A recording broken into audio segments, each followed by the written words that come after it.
विद्यानगरी इसलिए कहा गया है कि विद्या के अधिष्ठाता दक्षिणामूर्ति स्वरूप विश्वनाथ यहाँ साक्षात विद्यमान है, इसीलिए यह नगर विद्या का नगर है। तो जहां पर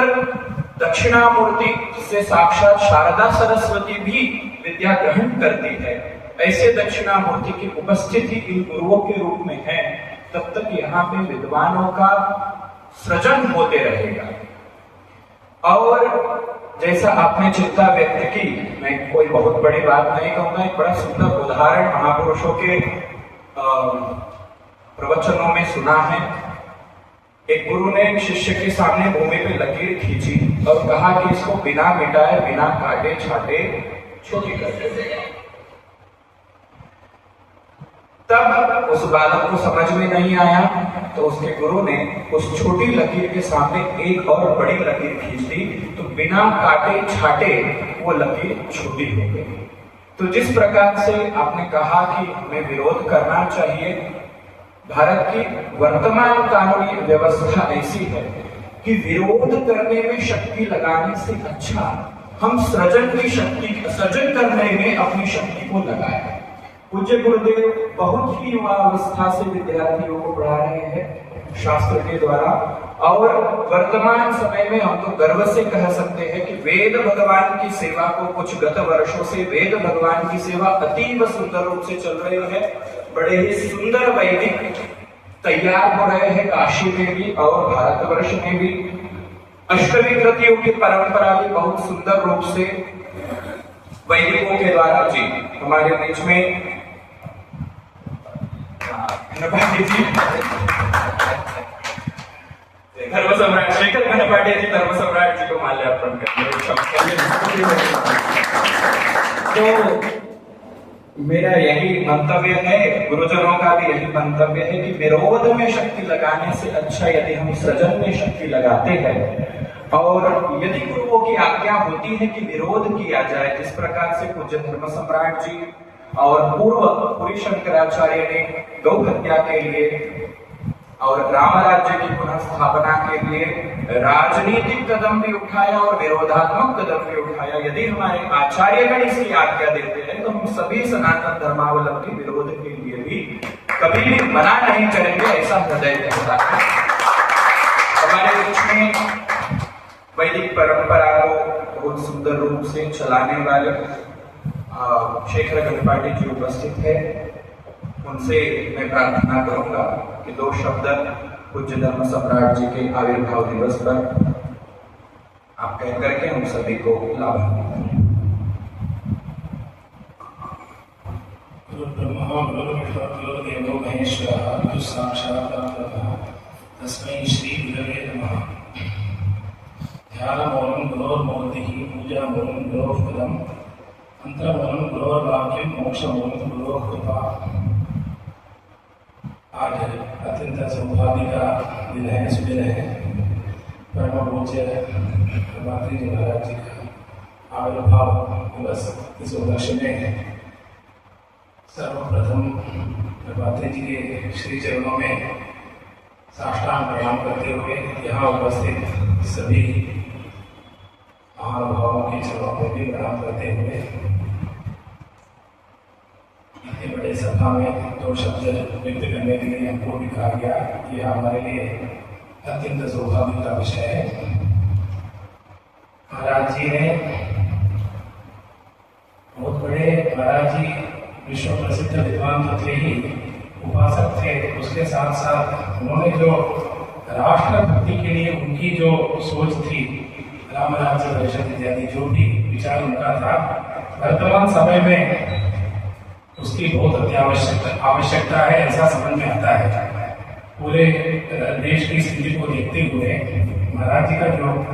सोच था, जो विचार था, और गायों के प्रति, गो सेवा,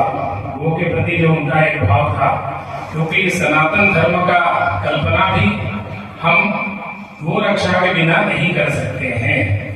जितने भी प्रकल्प हैं उसका सबसे आधार जो है, जैसे हमारे यहाँ कहा गया है, वो फिर विप्रैश्च वेदैश्च सदैव सत्यवादिभिः अनुत्थैः दानशीलैश्च सप्तभिर्धार्यते मही। इस पृथ्वी को 7 विषयों में धारण किया है। उसमें सबसे प्रथम गाय है, वो भी उसके बाद ही ब्राह्मणों को कर रहे हैं।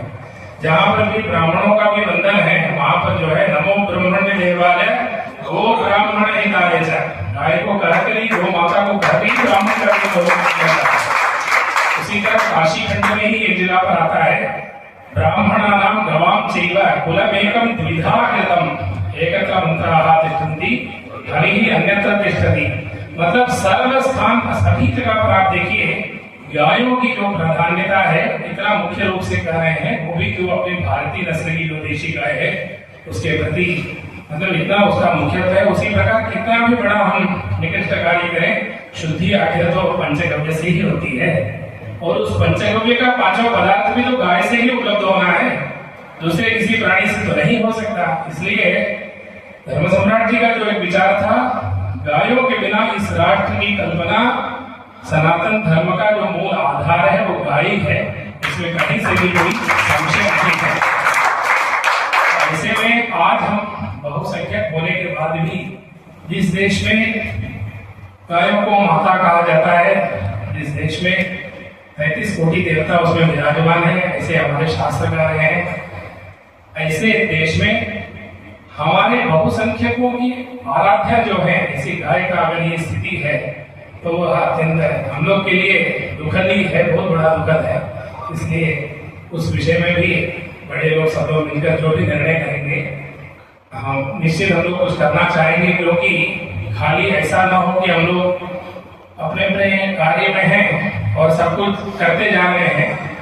सब विद्या है, पढ़ाई है, अनेक विषय हैं, सब चल रहा है, लेकिन जो आँख के सामने दिख रहा है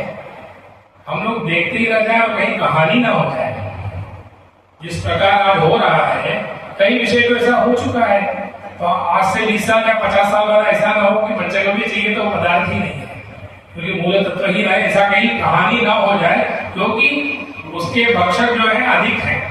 और उसकी संख्या कम है। इसलिए बहुसंख्यक होने के बाद भी हमारे देश में अगर ऐसा एक कानून नहीं आता है कि बहुसंख्यकों की जहाँ भावना है, जिसमें माता का उनको आराध्या वो मानते हैं, उसको इस प्रकार न किया जाए, राष्ट्र माता उसको घोषित करना चाहिए। तभी हम लोग स्वामी जी को वास्तव में श्रद्धांजलि कहें या उनके प्रति जो भी भाव कहें, वास्तव में उनके मन को तभी तृप्ति होगा, उनकी आत्मा को तभी तृप्ति होगा इस भारतवर्ष में गाय को राष्ट्र माता घोषित किया जाएगा। और अवश्य इसके लिए हम लोगों को जो भी प्रकल्प हो उसके लिए आज सभा में कार्य मात्र तक नहीं होगा, जो भी उसके लिए कार्य होगा उसके लिए भी हम तत्पर हैं। बड़े लोग जैसे भी हमारे पिताजी भी जीवन भर गाय का सेवा करते थे, हमारे यहाँ भी बहुत सी गाय थी बचपन से। उस समय हमको उतना नहीं समझ में आता था, लेकिन जब एक विषय अभी देखते हैं तो गायों के बिना कोई भी यहाँ पर जो है हमारे धर्म की कल्पना नहीं हो सकती है। महाराज जी का जो वचन था, जो जिसके लिए प्रयास था, वो सत्य है, उसमें कहीं से भी कोई संशय नहीं है, दिखता है, उसका कोई विकल्प भी नहीं है। सबसे बड़ी बात है, किसी वस्तु का विषय विकल्प है तो हम कर सकते हैं, लेकिन जब उसका विकल्प ही नहीं है तो उसका रक्षा ही एकमात्र मार्ग बन जाता है। तो महाराज जी के कृपा से, आशीर्वाद से और सबके प्रयत्न से इस भारतवर्ष में गायों की रक्षा हो, यही हम आज इस पवित्र दिन में प्रार्थना करते हैं। श्री शेखर जी ने साक्षात 33 कोटि देवता स्वरूपिणी गौ माता के विषय में पूज्य धर्म सम्राट जी के मत को लेकर के जो बात कही,